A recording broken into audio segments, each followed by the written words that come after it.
اعوذ باللہ من الشیطان اللعین الرجیم بسم اللہ الرحمن الرحیم۔ آج اس مرحلے کی طرف متوجہ کرنا چاہتا ہوں کہ رعیت ہونے کی حیثیت میں رہتے ہوئے ہمارا حجت خدا سے رابطہ ممکن ہے۔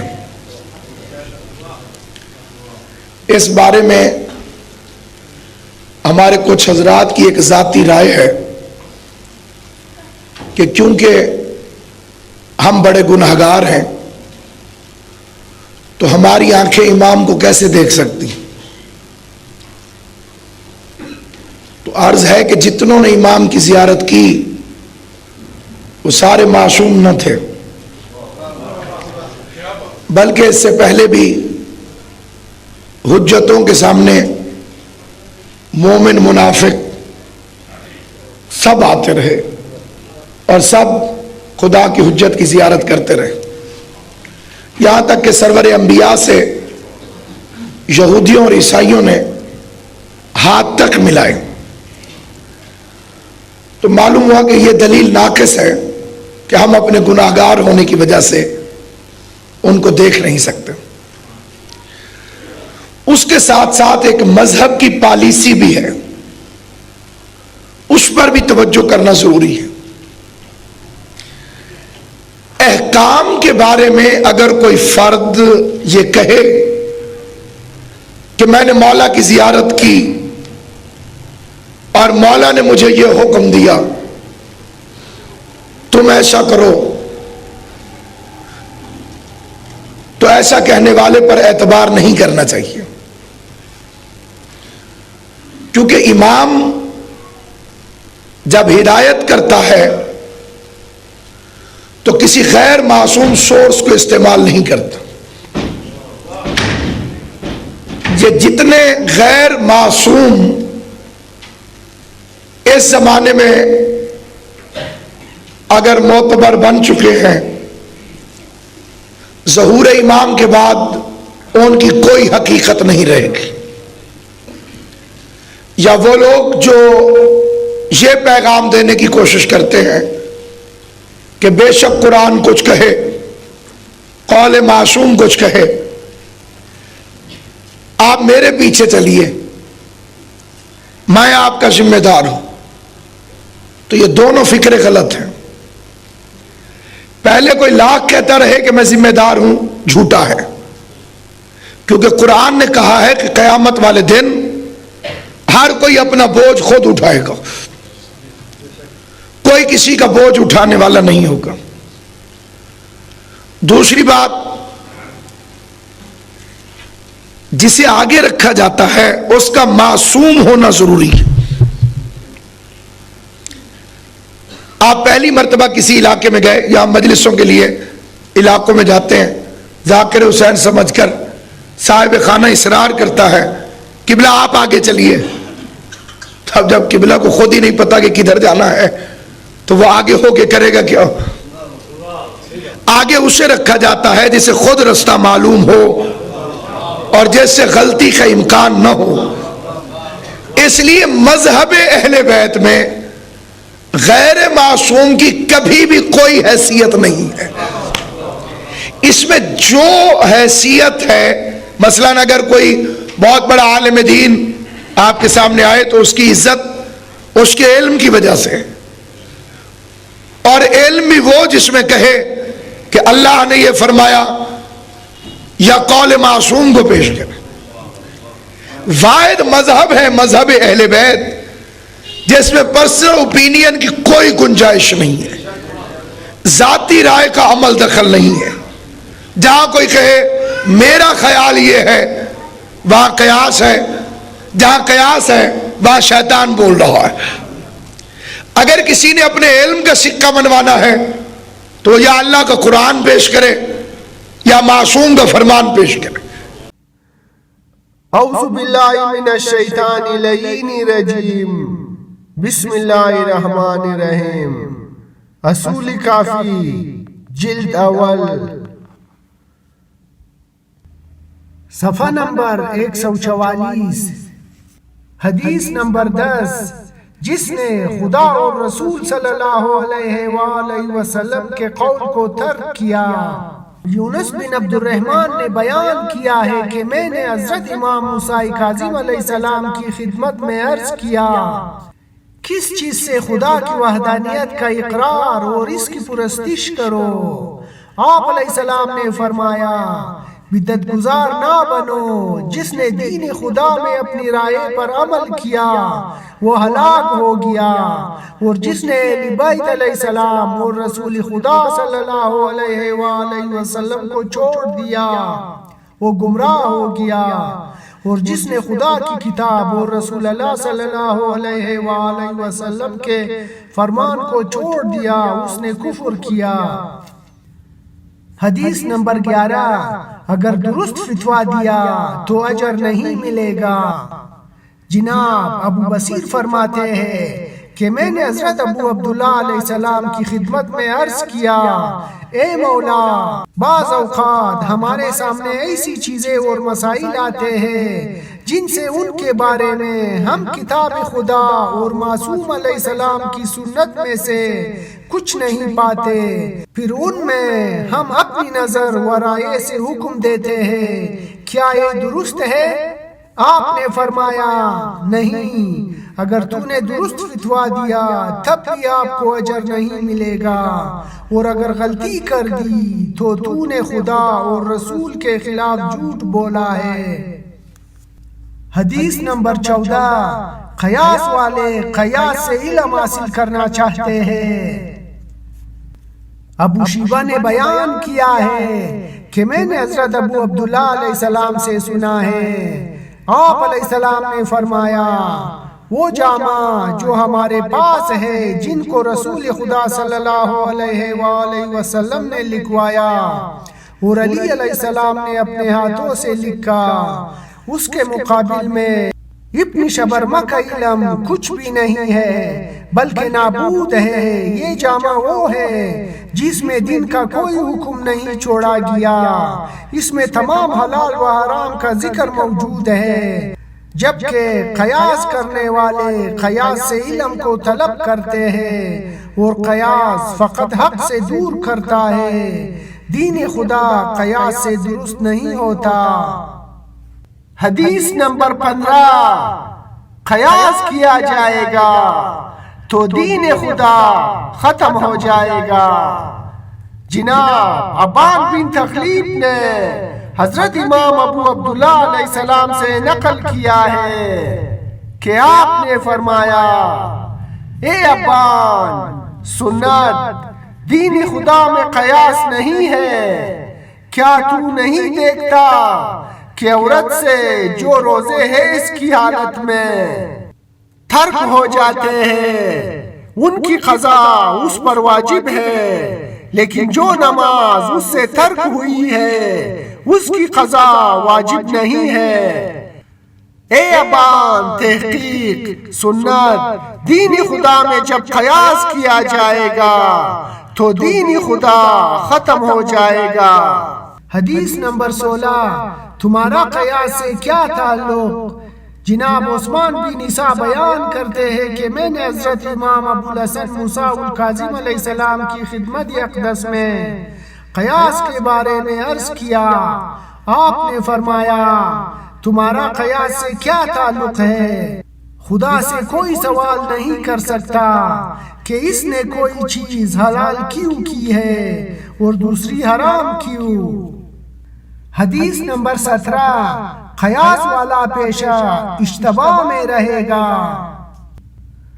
سیدہ بن صدقہ نے بیان کیا ہے کہ حضرت امام صادق علیہ السلام نے اپنے آباء اکرام کے ذریعے نقل کیا ہے کہ حضرت علی علیہ السلام نے فرمایا، جو شخص قیاس کو اپنا وتیرہ بنائے گا وہ ساری زندگی اشتباہ میں رہے گا، اور جو اپنی رائے اور مرضی سے خدا کی عبادت کرے گا وہ ہمیشہ باطل پر رہے گا۔ راوی بیان کرتا ہے کہ حضرت ابو جعفر محمد باقر علیہ السلام نے فرمایا، جس نے اپنی رائے اور مرضی سے دین میں فتویٰ جاری کیا اس نے بغیر علم کے خدا کی عبادت کی ہے، اور جو بغیر علم کے خدا کی عبادت کرے گا اس نے خدا کی مخالفت کی ہے۔ جس کو خدا نے حلال کیا ہے وہ اس کو حرام کر رہا ہے، اور حرام کو حلال کر رہا ہے حالانکہ وہ جانتا ہی نہیں ہے۔ حدیث نمبر 18، شیطان نے قیاس کیا۔ حضرت ابو عبداللہ علیہ السلام فرماتے ہیں کہ سب سے پہلے ابلیس نے اپنے آپ کو آدم کے ساتھ قیاس کیا اور کہا، اے خدایا تو نے مجھے آگ سے بنایا اور آدم کو مٹی سے خلق کیا ہے۔ اگر ابلیس اس جوہر کو جس سے خدا نے آدم کو بنایا تھا اس کا قیاس آگ سے کرتا ہے تو اس جوہر کی روشنی آگ سے کہیں زیادہ تھی۔ حدیث نمبر 19، محمد صلی اللہ علیہ وآلہ وسلم کا حلال قیامت تک حلال رہے گا۔ جناب زرارہ بیان کرتے ہیں کہ میں نے حضرت ابو عبداللہ علیہ السلام سے حلال و حرام کے بارے میں سوال کیا۔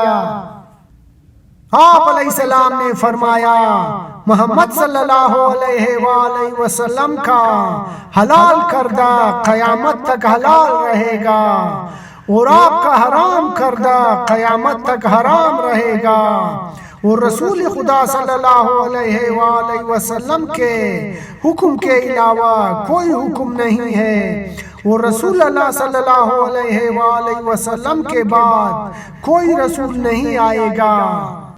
حضرت امیر المومنین علی علیہ السلام فرماتے ہیں، آپ کے بعد جس نے کوئی بدعت ایجاد کی اس نے سنت رسول خدا صلی اللہ علیہ وآلہ وسلم کو چھوڑ دیا۔ حدیث نمبر 20، قیاس نہ کرو۔ جناب عیسیٰ بن عبداللہ قریشی نے بیان کیا ہے کہ جناب ابو حنیفہ صاحب حضرت امام ابو عبداللہ الصادق کی خدمت میں حاضر ہوئے تو آپ علیہ السلام نے فرمایا، اے ابو حنیفہ مجھے اطلاع ملی ہے کہ آپ دین خدا میں قیاس کرتے ہیں۔ اس نے عرض کی، جی ہاں۔ آپ نے فرمایا، قیاس نہ کرو، کیونکہ سب سے پہلا قیاس ابلیس نے کیا تھا جب اس نے کہا کہ تو نے مجھے آگ سے بنایا ہے اور آدم کو مٹی سے خلق کیا ہے، پس اس نے آگ اور مٹی کے درمیان قیاس کیا تھا۔ اگر ابلیس آدم کی نورانیت کا آگ سے قیاس کرتا تو اس کو معلوم ہو جاتا کہ ان میں سے افضل کون ہے اور ان میں سے ایک دوسرے سے زیادہ صاف و شفاف ہے۔ حدیث نمبر 21، خاموش۔ میرا جواب قول رسول خدا صلی اللہ علیہ وآلہ وسلم ہوگا۔ جناب قتیبہ بیان کرتے ہیں کہ ایک شخص نے حضرت ابو عبداللہ علیہ السلام سے ایک مسئلے کے بارے میں سوال کیا، آپ نے اس کا جواب ارشاد فرمایا۔ اس کے بعد اس نے عرض کیا، اگر آپ دیکھیں کہ مسئلے کا رخ یوں ہے تو آپ کا جواب کیا ہوگا؟ آپ علیہ السلام نے فرمایا، خاموش، میں جو جواب دوں گا وہ رسول خدا صلی اللہ علیہ وآلہ وسلم کا قول ہوگا۔ ہم اہل بیت علیہ السلام ان افراد میں سے نہیں جو مسئلے میں اپنی رائے کے تحت کہہ دے کہ یوں ہو تو میری یہ رائے ہے۔ حدیث نمبر 22، اللہ کے علاوہ کسی کو محرم زار نہ بناؤ۔ حضرت امام محمد باقر علیہ السلام فرماتے ہیں کہ خبردار، اللہ کے علاوہ کسی پر اعتماد اور اس کے علاوہ کسی کو محرم زار نہ بناؤ، ورنہ تم مومن نہیں رہو گے، کیونکہ ہر سبب و نسب و قرابت اور اعتماد و زارداری اور بدعت اور شعبہ قیامت کے دن منقطع ہو جائے گا، سوائے اس کے کہ جو قرآن سے ثابت ہے۔ تو اب سامعین گرامی قدر، جو سورس درمیان میں آئے گا وہ علماء کا آئے گا، اور علماء کی دو قسمیں بیان کی گئی۔ جاہل قطعی ہے وہ شخص جو ہر عالم کو ایک جیسا سمجھتا ہو۔ جب علم ایک جیسا نہیں تو عالم ایک جیسا کیسے؟ سب سے پہلے پہچان علماء حق کی کہ یہ جو عالم ہے، آپ امام علیہ السلام کی معرفت کے لیے ظاہر ہے علماء سے رجوع کریں گے۔ جب علماء سے رجوع کریں گے تو اب آپ کو پہچان ہونی چاہیے، اور اب اگر پہچان میں اپنی مرضی سے بتاؤں گا تو یہ پھر شیطنت ہو جائے گی۔ ہو سکتا ہے میں اپنے پسندیدہ لوگوں کی کچھ صفات بتا دوں اور جو مجھے پسند نہ ہو میں ان کا تذکرہ نہ کروں۔ معصوم کی زبان سے سنیے کہ اقسام العلماء جو معصوم نے ارشاد فرمائی، اس میں ایک ہے علماء حق اور ایک ہے علماء سو۔ امام جب آئیں گے تو علماء حق امام کا استقبال کریں گے، ان کے ظہور کی راہ کو ہموار کریں گے، اور جو علماء سو ہیں وہ امام کے سامنے احتجاج کریں گے علماء ہونے کے باوجود کہ آپ کیوں آ گئے، آپ جائیے۔ بلکہ یہ فکرے ہوں گے ان کے گرو گھنٹال کے کہ فرزند زہرا ہمیں آپ کی ضرورت نہیں ہے، اور بدلے میں انہیں قتل کیا جائے گا۔ اور ایک نہر ہے، قوم کے زائرین نے اس کی زیارت کی ہے، وہ خون کی ندی بن جائے گی۔ اب وہ بہت بڑی ہو گئی ہے، شروع میں جب میں گیا تھا تو وہ ایک چھوٹی سی تھی۔ ظاہر ہے کہ جب علماء زیادہ ہوتے جائیں گے تو اس میں بھی اسی طرح ایک بڑا دلچسپ موضوع سے ہٹ کے نہیں ہے لطیفہ کہ ایک عالم دین نے جب یہ روایت پڑھی کہ امام زمان اپنی ذوالفقار سے کئی مولویوں کو قتل کریں گے، تو انہی سے کوئی جلا ہوا بندہ مجمع سے اٹھا اور اس نے قبلہ و کعبہ کی گردن کو چومنا شروع کر دیا۔ پہلے انہوں نے سمجھا کہ داد دے رہا ہے تو خاموش رہے، بات جب طوالت پکڑ گئی تو انہوں نے کہا ہٹو۔ اسے کیوں ہٹوں؟ کہا کیوں چومتے ہو؟ کہا یہاں میرے مولا کی تلوار چلے گی، اس لیے سمجھ پا۔ تو اب یہ ایک بڑا نازک اور بڑا جتنا حساس اسے آپ کہہ لیں، بھیڑ کے اندر سے علماء حق کو تلاش کرنا۔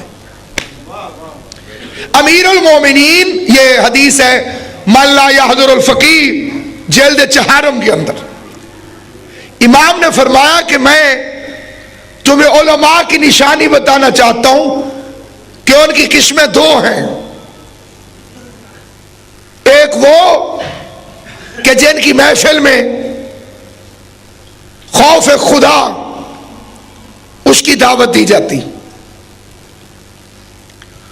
اور دوسری ان کی نشانی ہے حلم۔ امام نے فرمایا حلم، بردباری، مسئلہ پوچھنے والا جتنا بدتمیزی سے کیوں نہ پوچھے، جتنی کیونکہ جاہل سے تو بدتمیزی کا ہی اظہار ہوگا، وہ جتنا زیادہ سوال کرنے والا بدتمیزی کا اظہار کرے اس کا حلم ختم نہیں ہوگا۔ ایک عورت ایک ہی مسئلہ پوچھنے کے لیے مخدوم عالمیان کے پاس، صدیقۃ القبریٰ کے پاس، شہزادی فاطمہ تو زہرا سلام اللہ علیہ کے پاس 7 مرتبہ آئی، جاتی تھی بھول جاتی تھی، پھر آ گئی، پھر جاتی تھی پھر بھول جاتی تھی۔ بی بی بتلاتی رہی، بار بار بتلاتی رہی۔ 7ویں مرتبہ اسے خود احساس شرمندگی ہوا، کہنے لگی بی بی آپ برا تو نہیں منا رہی؟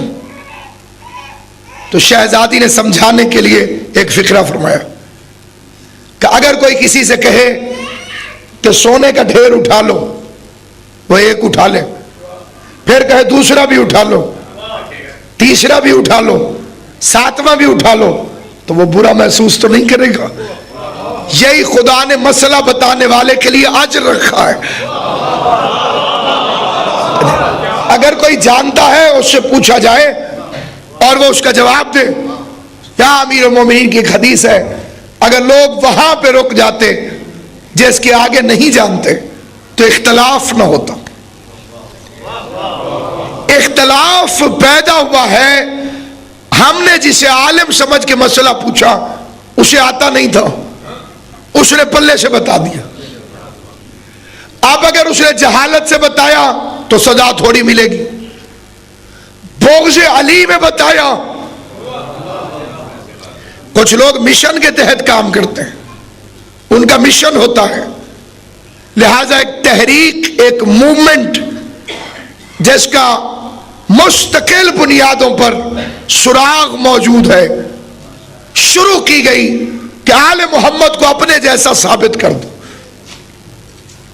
اس مشن کے تحت اگر کوئی بھی کائنات میں بولا، اسی لیے ایک نصیحت ہے ایک عارف کی کہ جب بھی کوئی تقریر سنو یا جب بھی کوئی کتاب پڑھو تو سورہ الاحزاب کی ایک آیت وہ تمہارے ذہن میں ہونی چاہیے. اسے بھول گئے ہو تو نہ تقریر سنو نہ تحریر پڑھو. کون سی آیت؟ مشہور زمانہ آیت، قرآن کی معزز ترین آیت، جس کے لیے جبرائیل بھی گھبرا گیا. اجازت ہے میں چلا جاؤں؟ روز کا کام تھا، پوچھنے کی کیا ضرورت تھی. روایت میں آیا ہے کہ جبرائیل بھی گھبرا گیا کہ یہ آیت بڑی ہے، میں چھوٹا ہوں، کہیں اللہ کسی اور فرشتے کو نہ خالق فرما دے کہ اس آیت کو تو زمین پر لے کر جا. ایک آیت الکرسی کے لیے ہے اور ایک انما یرید اللہ لیذھب عنکم الرجس اہل البیت ویطہرکم تطہیرا. صلی اللہ محمد وآلہ. بولنے والی زبان بک سکتی ہے، لکھنے والا قلم بیک سکتا ہے. ذہن میں آیت ہو کہ کوئی کمی، کوئی رجس، کوئی کجی آل محمد میں نہیں آ سکتی. تو اب اگر کوئی تقریر میں کہے تو بھونک رہا ہے، اور اگر کوئی تحریر میں لکھے تو بکا ہوا ہے. جہاں کسی نے تصور کیا کہ آل محمد میں یہ کمی آ گئی، یہ نقص آ گیا، یہ عیب آ گیا. اب امام سے سنیے، پہلی شرط امام نے فرمایا علم، دوسری شرط حلم، تیسری شرط خاموشی. دنیا اس کی طرف آئے گی، وہ دنیا کی طرف نہیں جائے گی. اب امام نے فرمایا اب علماء سو کی علامت ہے، لوگوں کو خود بلائیں اپنی طرف. اس وقت بھی کتاب اتفاق سے نہیں بلکہ جان بوجھ کر میں نے اپنے پاس رکھی ہوئی ہے. امام نے فرمایا خود بلائیں، لوگوں کو دعوت دیں. قم اور نجف کی گلیوں میں جن کا سابقہ پڑا ہے، وہاں توضیح المسائل سمیت عالم ملتا ہے. پرسنٹیج طے ہوتی ہے، 1,00,000 خمس ہے تو 5,000 مجھے دے دو، باقی معاف کر دوں گا. خود بلائے اپنی طرف کہ مجھے سب سے بڑا عالم تسلیم کرو. امام نے فرمایا علماء سو میں سے ہے. بادشاہوں کے دروازے پر چکر لگاتا ہوا نظر آئے، امیروں کے دروازے پر، دولت والوں کے دروازے پر.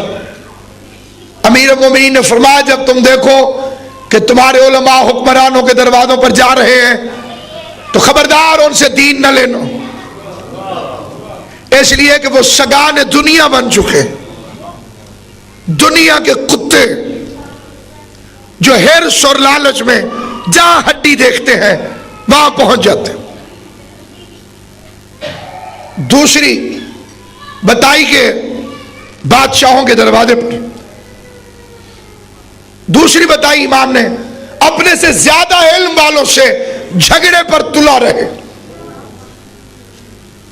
کیونکہ اسے اپنی جہالت کا خوف ہوتا ہے، اس لیے عالم کو دوست نہیں سمجھتا. حالانکہ عالم اس کا دوست ہوتا ہے، در حقیقت وہ اس سے دور رہتا ہے، کہیں ٹوک نہ دے، کہیں میری غلطی نہ پکڑ لے، کہیں میری اصلاح نہ کر۔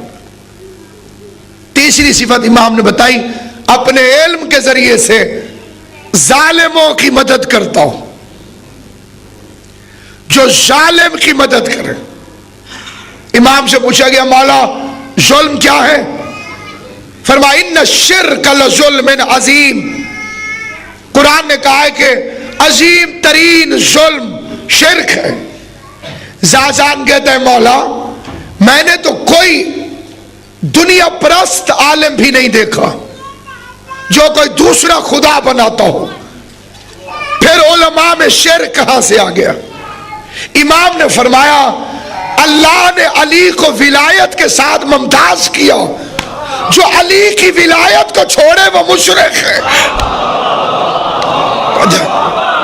توجہ فرمائیے، آپ نے یہ نہیں فرمائی، یعنی امیر المومنین کے ساتھ اگر کسی کو برابر سمجھے، کیونکہ یہ خدا کا فیصلہ ہے۔